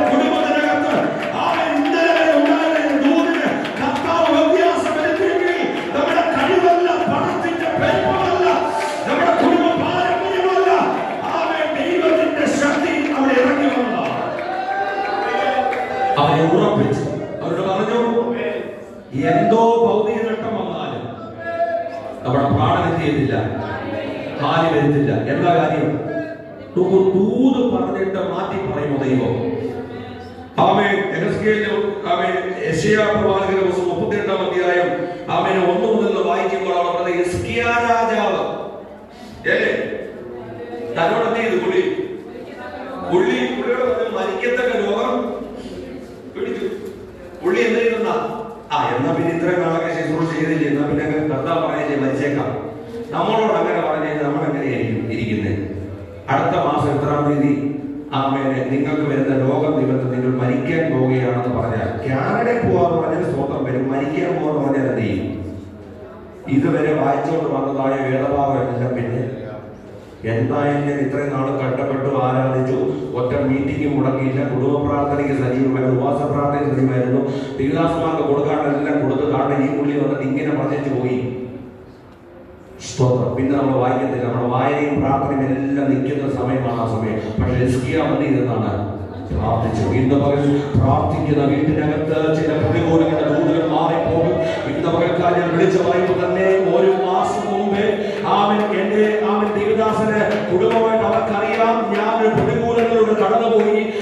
പ്രസവോട് കഴിഞ്ഞ മാസം പ്രസവോട് എനിക്കൊരു അപകടം ഉണ്ടാകുന്നതിന് ഒരാഴ്ച മുമ്പ് ഒരു ദേവദാസൻ ഞാൻ ഒരു കോട്ടയം മീറ്റിങ്ങിന് ഇറങ്ങാൻ അങ്ങോട്ട് പ്രസംഗമൊക്കെ പ്രിപ്പയർഡ് ആയി പ്രാർത്ഥിച്ചിറങ്ങാൻ വേണ്ടി മീറ്റിങ്ങിന് വേണ്ടി ഇറങ്ങാൻ അങ്ങോട്ട് തുടങ്ങുമ്പോൾ ഒരു ദേവദാസനെ ഫോൺ വിളിച്ചിട്ട് പറയുന്നു, പാസ്റ്ററെ ഈ ദിവസങ്ങളിൽ ശക്തമായിട്ടൊന്ന് പ്രാർത്ഥിച്ചോണം.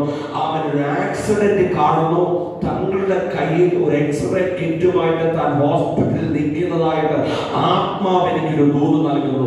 ഞാൻ കൊണ്ടുപോകാനിരുന്ന ദൂതെല്ലാം അങ്ങനെ താഴോട്ടങ്ങ് പോയി. ഞാൻ വണ്ടി എടുക്കാൻ പോവുകയാണ്, അന്നേരമാണ് ആക്സിഡന്റ് കാണുമെന്ന് പറഞ്ഞത്. സ്തോത്രം. എങ്കിലും ഞാൻ ദൈവത്തിന്റെ സന്നിധിയിൽ ഞാൻ പറഞ്ഞല്ലോ, സ്തോത്രത്തിൽ അങ്ങ് ജാഗരിച്ചു. കർത്താവേ, അങ്ങനെ ഒരു പൊതുശബ്ദം ഉണ്ടെങ്കിൽ ഇന്ന് പകരം എന്നോട് പറഞ്ഞു, നിൽക്കുന്നത് കാണുന്നു, പക്ഷേ മരണത്തിൽ നിന്ന് വിടുവിക്കുന്നു. ഭൂമിയിൽ നിന്ന് നാമവിശേഷമാക്കുവാനും താങ്കളുടെ മേൽ കിടക്കുന്ന വാഗ്ദത്തങ്ങൾ നിവൃത്തിയാകാതിരിക്കാനും ദിവസമേ ശത്രു ഒരുക്കുന്നൊരു കെണിയാണ് പ്രാർത്ഥിച്ചതിനെ ജയിച്ചോളവുമാണ്. വ്യാഴാഴ്ച കുടുംബ പ്രാർത്ഥന വിശ്വാസികൾ പറഞ്ഞു, ദൈവമക്കളെ ഞാൻ എന്നോട് ദൈവദാസൻ ഇങ്ങനെ പറഞ്ഞു, നിങ്ങളൊന്ന് പ്രാർത്ഥിച്ചെന്ന് പറഞ്ഞു. വെള്ളിയാഴ്ച ഉപവാസ പ്രാർത്ഥനയിൽ ഞാൻ പറഞ്ഞു പ്രാർത്ഥിക്കണേന്ന് പറഞ്ഞു. ഞായറാഴ്ച രാവിലെ ഞാൻ പ്രസംഗം കഴിഞ്ഞപ്പോൾ എനിക്ക് ആത്മാവിൽ നിയോഗം തോന്നിയിട്ട് ഞാൻ ദൈവമക്കളോട് പറഞ്ഞു, നിങ്ങൾ എല്ലാവരും എന്റെ പേരൊന്ന് കൈവെക്കാമോ, ഇങ്ങനെ കൈ നീട്ടാമോ. ആ സമയത്തെല്ലാം ഈ പ്രദർശനം അലട്ടുന്നുണ്ട്. സാധാരണ എത്രയോ ആയിരക്കണക്കിന് ദൂതുകൾ ഞാൻ കേട്ടിട്ടുണ്ട്. പക്ഷേ ഈ ദൂത് എന്നെ വല്ലാതെ എന്ത് ചെയ്തു, ഇങ്ങനെ ശക്തമായിട്ട് പ്രാർത്ഥിക്കാൻ എനിക്ക് നിയോഗം തരികയാണ്. എല്ലാവരും എന്റെ ശിരസിന്റെ മേൽ കൈ ഇങ്ങനെ നീട്ടിവെച്ചിട്ട് ശക്തമായിട്ട് 10 മിനിറ്റ് പ്രാർത്ഥിച്ചു. ഞാൻ ആ പ്രാർത്ഥന കഴിഞ്ഞിട്ട് ആശീർവാദം പറഞ്ഞ് പോയി. തിങ്കളാഴ്ച രാവിലെ എന്റെ മോളെ ഞാൻ സ്കൂളിൽ കൊണ്ടുവിടാൻ വേണ്ടി പോയിട്ട് തിരികെ വരുമ്പോൾ ഒരു പയ്യൻ ലുലുമാളിലേക്ക് തന്റെ ജോലിക്ക് വേണ്ടി പോകാൻ ഇനി അവിടെ ചെന്ന് പഞ്ച് ചെയ്യാൻ 5 മിനിറ്റുള്ള അവൻ 5 മിനിറ്റ് എത്തുന്നില്ല. അവൻ പാഞ്ഞു വന്ന് എന്റെ സ്കൂട്ടറിൽ ഒറ്റ ഫേസ് ടു ഫേസ് ആണ്. എന്റെ വാഹനത്തിന്റെ ഫ്രണ്ട് അദ്ദേഹം കണ്ടതാണ്, നാമാവിശേഷമായി. ഇന്നലെ കഴിഞ്ഞ ആഴ്ച ഞാൻ 15,000 രൂപ കൊടുത്ത് അത് നന്നാക്കി എടുത്തു. അദ്ദേഹം ഒരു പാവപ്പെട്ടവൻ, ഞാൻ അവനെ വിട്ടു. എന്നെ ഇടിച്ചെങ്കിലും കർത്താവിന്റെ ദൂത് എന്റെ മേൽ കിടക്കുന്നതുകൊണ്ട് എന്റെ ശരീരം ചെറിയ 1-2 സ്ക്രാച്ച് അല്ലാതെ ഒരു വിഷയം, ഒരു അസ്ഥി പോലും ഒടിയാതെ എന്റെ കർത്താവിനെ വിടുവിച്ചു. ആ വണ്ടി കണ്ടിട്ട് എല്ലാവരും ചോദിച്ചു, ഈ പുള്ളി ജീവിച്ചിരിപ്പുണ്ടോ എന്ന്. എന്റെ വണ്ടി കൊണ്ടുവന്ന് നാമാവിശേഷമായി വണ്ടി കൊണ്ടുവന്ന് അവൻ ആലയത്തിന് മുമ്പിൽ കൊണ്ടുവന്ന് വെക്കുമ്പോഴും ഞാൻ ചോദിക്കുന്നു, ഈ വണ്ടി തന്നെയാണോ ഇടിച്ചത് ഞാൻ നോക്കി. പക്ഷേ ആ വണ്ടി ഇടിക്കുമ്പോൾ എന്നെ ആരോ പൊക്കിയെടുത്ത് അങ്ങോട്ട് മാറ്റി കിടന്ന പോലെ ഞാൻ കിടന്നു. അദ്ദേഹത്തിന് നല്ല അവൻ പരിക്കൊക്കെ പറ്റി കൈകാലൊക്കെ മുറിഞ്ഞെങ്കിലും എന്റെ വാഹനമില്ലാതെ എന്റെ ശരീരത്തിൽ ഓരോ എല്ല് പോലും ദൈവം ഒടിക്കാനും ചതയ്ക്കാനും അനുവദിച്ചില്ല. വാഗ്ദത്തം കിടപ്പുണ്ടെങ്കിൽ എവിടെയും തകർക്കാൻ ശത്രു ശ്രമിച്ചാലും ഇന്നൊരു വചനം പറയുന്നു, ആത്മാവിന്റെ ദൂതന്റെ കിടപ്പുണ്ടെങ്കിൽ ഇതിനോട് പ്രസവിക്കുന്നത് എന്റെ ജീവിത അനുഭവമാണ്. നിന്റെ മേൽ വാഗ്ദത്തം കിടപ്പുണ്ടെങ്കിൽ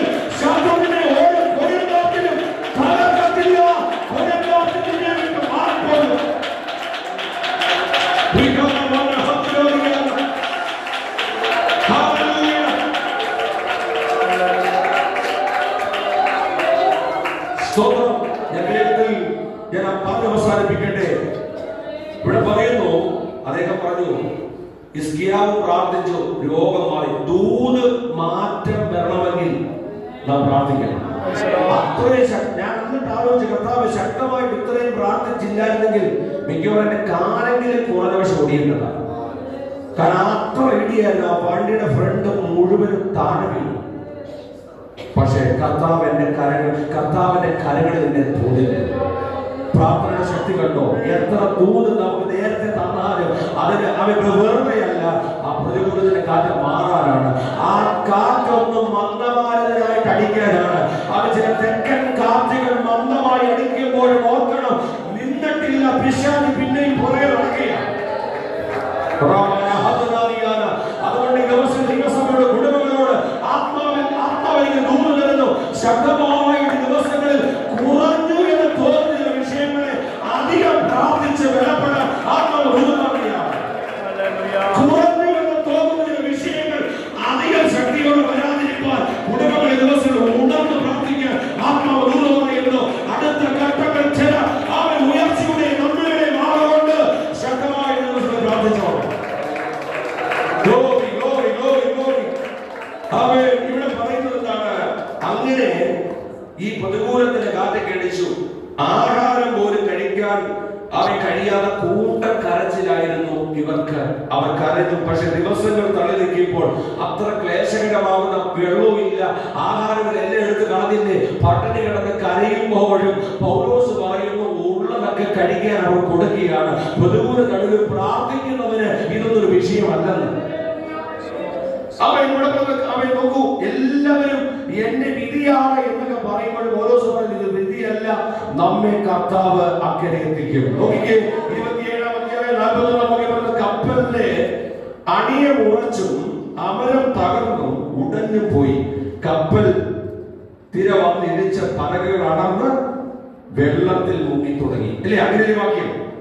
പടയാളികൾ എല്ലാവരും ആ സമയത്ത് എന്ത് ചെയ്തെന്നാ?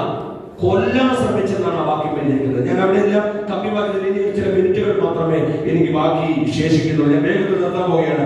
പടയാളികൾ എല്ലാവരും എന്ത് ചെയ്തെന്നാ? ഈ കപ്പൽ ഇവിടെ തകരുന്നത് കണ്ടപ്പോൾ പടയാളികൾ എല്ലാവരും ഇവരെല്ലാവരും തടവുകാരെല്ലാം കൊല്ലാൻ പോവുകയാണ്. പക്ഷെ 23-ാം അധ്യായത്തിൽ കിടക്കുന്ന പൗലോസിന്റെ വാഗ്ദത്തം അങ്ങനെയാണെങ്കിൽ ഈ കപ്പൽ ഛേദനത്തിനകത്ത് തീരുമോ? പടയാളികൾ എല്ലാവരും കൊല്ലാൻ പ്ലാൻ ചെയ്തത് വേദപുസ്തകത്തിനാണ് പറയുന്നു. പല അവയുടെ വേദപുസ്തകത്ത് നമുക്ക് ഒരുപാട് ശതാധിപന്മാരെ കാണുന്നുണ്ട്. ഇവരെല്ലാവരെയും നമ്മൾ എടുത്തുപോയാൽ അവർക്ക് ഇച്ചിരി ദയയും കരുണയും നമുക്കില്ലാത്തത്.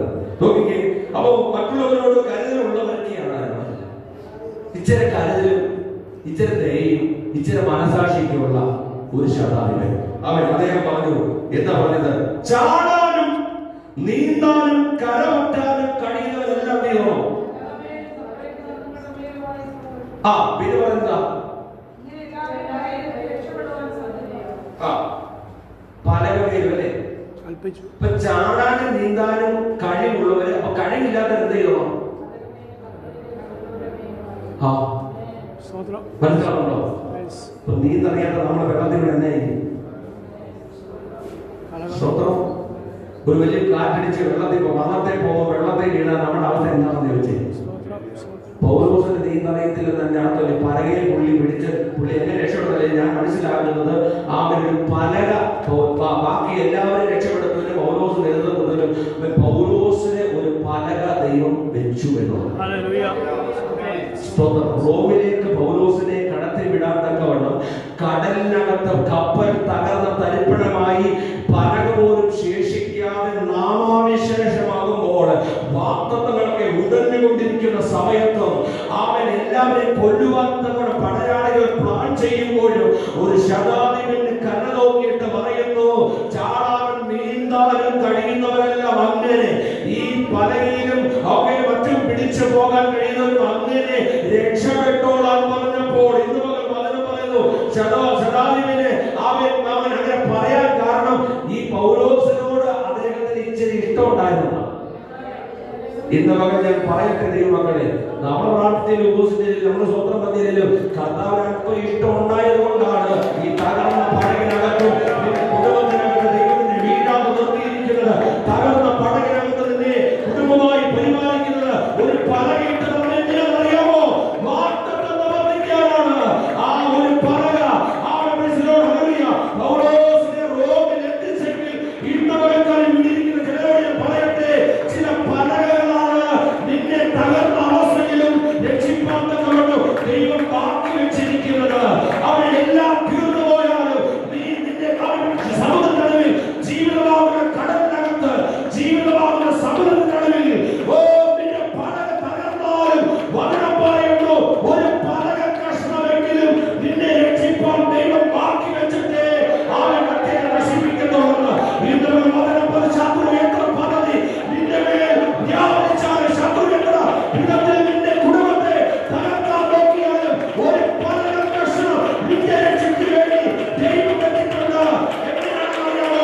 ഈ ബുധനാഴ്ച കൃപയ്ക്കായി സ്തോത്രം ചെയ്യുന്ന ദിവസങ്ങൾ ആഴ്ചകൾ നാളുകളെല്ലാം ഞങ്ങൾ ഉള്ളങ്ങളിൽ വഹിച്ചുവാൻ കൃപയ്ക്കായി സ്തോത്രം. ഞങ്ങൾ മരുഭൂമി യാത്രയിൽ ജീവനും ഭക്തിയും വേണ്ടത് ദാനമായി നൽകിക്കൊണ്ട് കർത്താവായ യേശു ക്രിസ്തു പാറയിൽ വിശ്വസിപ്പാൻ ഞങ്ങൾ ഉറപ്പിച്ച് നിർത്തിയ കൃപയ്ക്കായി സ്തോത്രം. കർത്താവ് വിശ്വസിനാമം ഞങ്ങൾ ഉറപ്പിച്ച് ദുഷ്ടന് കൈകാപ്പെടാതെ കാത്തുകൊള്ളും വചനപ്രകാരം ഞങ്ങൾ ഇന്ത്യയോളം ഞങ്ങളുടെ തലമുറകളെയും കുടുംബങ്ങളെയും ദൈവസഭയുടെ പ്രവർത്തനങ്ങളെയും ദൈവദാസന്മാരെ കുടുംബങ്ങളെല്ലാം കർത്താവ് വഹിച്ച കൃപകൾക്കായി സ്തോത്രം. ദേശത്തും വിദേശത്തായിരിക്കുന്ന എല്ലാവരെയും കർത്താവ് പരിപാലിച്ച വൻ കൃപയോർത്ത് ഞങ്ങൾ അങ്ങയെ സ്തുതിക്കുന്നു, സ്തോത്രം ചെയ്യുന്ന ദുഷ്ടങ്ങളെ വിടുവിച്ച കൃപയ്ക്കായി സ്തോത്രം. അങ്ങേക്ക് വേണ്ടി നിലനിൽപ്പാൻ അതാവേ സുവിശേഷം നിലനിൽപ്പാൻ ഞങ്ങൾ ഇന്ത്യയോളം കർത്താവ് സഹായിക്കുന്ന എല്ലാ കൃപയ്ക്കായി ഞങ്ങൾ അങ്ങയെ സ്തുതിക്കുന്നു, സ്തോത്രം ചെയ്യുന്നു. ഹൃദയമായി പ്രാർത്ഥിച്ച് ആഗ്രഹിച്ച പ്രകാരം താവേ കുടുംബയോ അതാവെ പ്രാർത്ഥനയുടെ താവേശം ഈ ബുധനാഴ്ച പകൽ ഞങ്ങളുടെ ആലയത്തിൽ വരുവാനും അങ്ങയെ സ്തുതിക്കുവാനും മഹത്വപ്പെടുത്തുവാനും ചില വിഷയങ്ങളോട് പ്രാർത്ഥിപ്പാൻ ഞങ്ങളെ സഹായിച്ച എല്ലാ കൃപയ്ക്കായി സ്തോത്രം ചെയ്യുന്നു. ഹൃദയമായി താവിന്റെ താവേ കുടുംബ പ്രാർത്ഥനയുടെ ദാസൻ സാലുപാസം ജോലിയാണിയുടെ താവേ മക്കളെയും അതാവേ ഭാഗമായിട്ടുള്ള താവേ കുടുംബ പ്രാർത്ഥനയാണല്ലോ നടത്തപ്പെടുന്നത് ഓർത്ത് സ്തോത്രം ചെയ്യുന്നു. സ്തോത്രം ഓരോരുത്തരെയും അതാവെ അനുഗ്രഹിച്ച് പ്രാർത്ഥിക്കുന്നു. അതാവെ ദൈവജനത്തിന്റെ ആവശ്യങ്ങൾ അവരുടെ താവെ ഭാര്യകളെല്ലാം കർത്താവ് നന്നായി അറിയുന്നല്ലോ. കർത്താവ് പൂർണ്ണമായി പിടിപ്പിക്കുന്ന കൃപകൾക്കായി ഞങ്ങൾ അങ്ങേ സ്തുതിക്കുന്നു. താവെ കുഞ്ഞുങ്ങളുടെ വിഷയത്തിനായി സ്തോത്രം. പാട്ടുണ്ടാക്കുന്ന മാതാപിതാക്കളുടെ വിഷയങ്ങൾക്കായി സ്തുതിക്കുന്നു. സഹോദരി സഹോദരന്മാരുടെ വിഷയങ്ങൾക്കായി സ്തോത്രം. ജോലിക്കാരുടെ ജോലി വിഷയങ്ങൾക്കായി സ്തോത്രം. കർത്താവ് വേദബന്ധ വിഷയങ്ങൾക്കായി സ്തോത്രം. സകല സമർപ്പിച്ച് ഞങ്ങൾ വീണ്ടും യേശു നാമത്തിൽ അനുഗ്രഹിച്ച് പ്രാർത്ഥിക്കുന്നു. അതാ രോഗിയുടെ വിഷയങ്ങൾക്കായി സ്തോത്രം. കർത്താവ് വിടുതലായി സ്തുതിക്കുന്നു. ദൈവപ്രവൃത്തിക്കായി സ്തോത്രം. അതാ അന്ത്യത്തോളം വിശ്വസ്തരായിപ്പാൻ ഞങ്ങളെല്ലാം സഹായിക്കണമേ എന്ന് പ്രാർത്ഥിക്കുന്നു. പിന്മാറ്റങ്ങളെ യഥാസ്ഥലപ്പെടുത്തണമേ. ദൈവപ്രവൃത്തിക്കായി സ്തുതിക്കുന്നു. അങ്ങനെ വേദിക്ക് വേണ്ടി അനേക ദിവസങ്ങൾ അതാവ് ആദായപ്പെടുത്തുവാൻ അനേക കാലം സമർപ്പിക്കപ്പെടുവാൻ കർത്താവ് സഹായിക്കണമേ എന്ന് പ്രാർത്ഥിക്കുന്നു. കഴിഞ്ഞ നാളുകൾക്കായി പ്രാർത്ഥിക്കാവ് അതാവേ നിമിത്തമായി എവിടൊക്കെ നിങ്ങൾ ചവിട്ടിയോ ആരൊക്കെ നിങ്ങൾ പരിചയപ്പെട്ടോ അവരെല്ലാം അനുഗ്രഹിക്കപ്പെടുവാൻ പിടിവിക്കപ്പെടുവാൻ ദൈവസഭയുടെ അംഗമാക്കി തീർക്കണമേ എന്ന് അങ്ങോട് പ്രാർത്ഥിക്കുന്നു. ദാസനായി സ്തുതിക്കുന്നു. ജോലിക്കായി സ്തോത്രം ചെയ്യുന്ന അതാവേ സ്വന്തം വ്യക്തിമോക്കായി സ്തോത്രം. കുഞ്ഞിനെ അനുഗ്രഹിച്ച് പ്രാർത്ഥിക്കുന്നു. ദൂരദേശ് അവിടെ ഒറ്റയ്ക്കായിരിക്കുന്ന അങ്ങനെ ആത്മാവിന്യാളെ ഉടങ്കൽ വഹിച്ചതോ വീണോടെ ബലപ്പെടുത്തണമേ, ശക്തിക്കണമേ.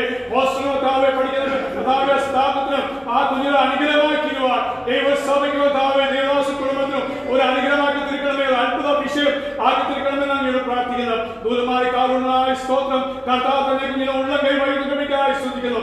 ഓരോ ദിവസവും ആത്മശക്തിയെ നിറച്ച് അതേപോലെ അന്യഭാഷയാത്താവേ അങ്ങ് സ്തുതിക്കുവാൻ വെളിപ്പാട് ദർശനം നൽകി അതേപോലെ പ്രയോജനങ്ങളാക്കി തീർക്കണമേ എന്ന് അങ്ങോട് പ്രാർത്ഥിക്കുന്നു. അനുഗ്രഹിച്ച് പ്രാർത്ഥിക്കുന്നു. പലപ്പോഴായും രോഗാവസ്ഥയിൽ അവിടെ അങ്ങനെ ഉദ്ദേശമുണ്ടല്ലോ കേൾപ്പിച്ച പോലെ ഒരു ഉദ്ദേശമുള്ളത് ഓർത്ത് ഞങ്ങൾ അങ്ങയെ സ്തുതിക്കുന്നു. വാർത്തമുണ്ടല്ലോ കർത്താവിന്റെ താവ് കുഞ്ഞ് ആത്മാവിനെ വളർച്ച പ്രാപിച്ച് അതായത് ദൈവസഭയ്ക്ക് കുടുംബത്തിലും അവരുടെ താഴെ പഠിക്കുന്ന താവ് കൂട്ടുകാരികൾക്ക് അതേപോലെ പഠിപ്പിക്കുന്ന സാർമാർക്ക് എല്ലാം ഒരു അനുഗ്രഹമാക്കി തീർക്കുന്ന നാളുകൾക്കായി ഞങ്ങൾ അങ്ങയെ സ്തുതിക്കുന്നു, സ്തോത്രം ചെയ്തു. 10 മാസം ദൈവസഭയെ നയിപ്പാൻ അങ്ങ് അയച്ച ദേവദാസ കുടുംബത്തിനാണ് ഞങ്ങൾ സ്തോത്രം ചെയ്യുന്നത്. അവരോട് ചേർന്ന് നിന്ന് ദൈവസഭ ഇന്ത്യയോടൊക്കെ പ്രവർത്തിച്ചതോ അധ്വാനിച്ചതോ യുദ്ധം ചെയ്യുവാൻ ഞങ്ങളെ ബലപ്പെടുത്തിയ കൃപക്കായി ഞങ്ങൾ അങ്ങേ സ്തുതിക്കുന്നു. വീണ്ടും ഞങ്ങളുടെ കൈകളെ ബലപ്പെടുത്തണമേ എന്ന് പ്രാർത്ഥിക്കുന്നു. അങ്ങനെ ആശ്രമം നിന്ന് അങ്ങേ സമയം വരെ അതായത് ദേശം നേടിയെടുപ്പാൻ എന്തൊക്കെ നിങ്ങൾ ചെയ്യാനുണ്ടോ അത് ചേർന്ന് ചെയ്യുവാൻ എന്റെ നല്ല മനസ്സ് ആത്മശക്തി ഞങ്ങൾക്ക് വേണ്ടി നൽകി വൈകുന്നേരമേ എന്നങ്ങോട് പ്രാർത്ഥന പ്രത്യേകമായി ക്ഷണിക്കപ്പെട്ട അങ്ങനെ ദാസൻ പാസ്റ്റായി സ്തോത്രം. തന്റെ കുടുംബത്തിനായി സ്തുതിക്കുന്നു. ദൈവസഭയ്ക്കായി സ്തോത്രം ചെയ്യുന്നു. ശക്തിയോടെ അങ്ങനെ വചനം ഇന്ന് പ്രകടനങ്ങളോട് പ്രസ്താവിച്ച കൃപയ്ക്കായി സ്തുതിക്കുന്നു. അങ്ങനെ ദാസൻ ശുശ്രൂഷകളെയും ദൈവസഭയും അനുഗ്രഹിച്ച് പ്രാർത്ഥിക്കുന്നു. ആ ദേശം നേടിയെടുപ്പാൻ എല്ലാ കൃപയും ആത്മശക്തി നൽകിക്കൊണ്ട് വീണ്ടും അങ്ങനെ സമയം വരെ അതായത് ഓടുവാൻ ദൈവാത്മാവെ സഹായിക്കണമേ എന്നങ്ങോട് പ്രാർത്ഥിക്കുന്നു. ഒന്നിനാലും കുഞ്ഞിപ്പോവാൻ ഇടപെട്ടണേ എന്ന് പ്രാർത്ഥിക്കുന്നു. അതേപോലെ ദുർഘടങ്ങളുണ്ട്, പ്രയാസമുണ്ട്, വിടുവിക്കുന്ന സർവശനായ യേശു ക്രിസ്തു കൂടുതലോട്ട് നിങ്ങൾ സ്തുതിക്കുന്നു, സ്തോത്രം ചെയ്തു. ഞങ്ങൾ കേൾപ്പിച്ചത് അവരെല്ലാവരും കരയിലെത്തി രക്ഷ പ്രാപിച്ച് എന്ന് വായിച്ച് കേൾപ്പിച്ച പോലെ അതേപോലെ അവരെല്ലാവരും 276 പേരും കപ്പലുണ്ടായ പൗലോസ് കൂടിയ സകല ജനവും അവരെല്ലാവരും അക്കരെ എത്തിയല്ലോ. അതാണ് ദുർഘടം നിറഞ്ഞ ഒരു യാത്രയായിരുന്നു, മരണകരമായ യാത്രയായിരുന്നു. എല്ലാ സർവശനായ കർത്താവ് അവർ വിടുവിച്ച കൃപക്കായി ഞങ്ങൾ സ്തുതിക്കുന്നു, സ്തോത്രം ചെയ്യുന്നു. അവർക്ക് വേണ്ടി പൗലോസും എന്റെ ഉടയവനും എന്റെ രക്ഷിതാവുമായ യേശു ക്രിസ്തു കർത്താവിന്റെ ദൈവത്തിന് ഞാൻ സേവിച്ച ദൈവത്തിന്റെ ദൂതൻ ഇറങ്ങി വന്ന് എന്നെ ആശ്വസിപ്പിച്ചു. പ്രാണൻ ഹാനി വരികയില്ല എന്നാൽ അവസാനമായി അവർ ഓർപ്പിച്ച് ധൈര്യപ്പെടുത്തിയ പോലെ ഈ നാളുകൾ ഞങ്ങൾ മറ്റെന്തെങ്കിലും ധൈര്യപ്പെടുത്തുന്ന ചിന്തകളായി തിരുവാൻ ഞങ്ങളെ സഹായിക്കണമേ. സ്തോത്രം ചെയ്യുവാൻ ഞങ്ങളെ ബലപ്പെടുത്തണമേ.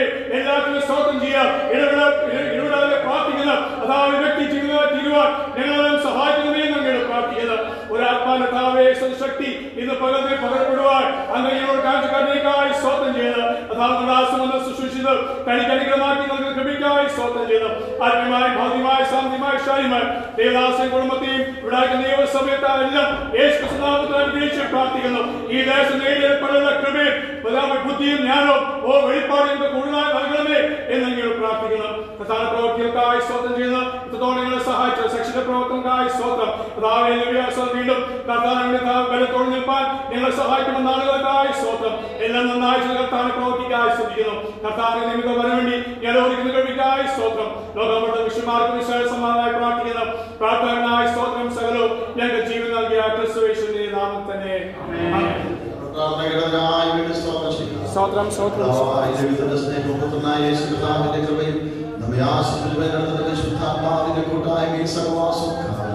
നമ്മുടെ പേരും നാം പ്രാർത്ഥിച്ച സകല വിഷയങ്ങളുടെ പേരും ഇപ്പോഴും എന്നേക്കും ഉണ്ടായിരിക്കുമാറാകട്ടെ. നമുക്ക് ജീവിതം നമ്മുടെ ദൈവത്തെ സ്തുതിക്കാം.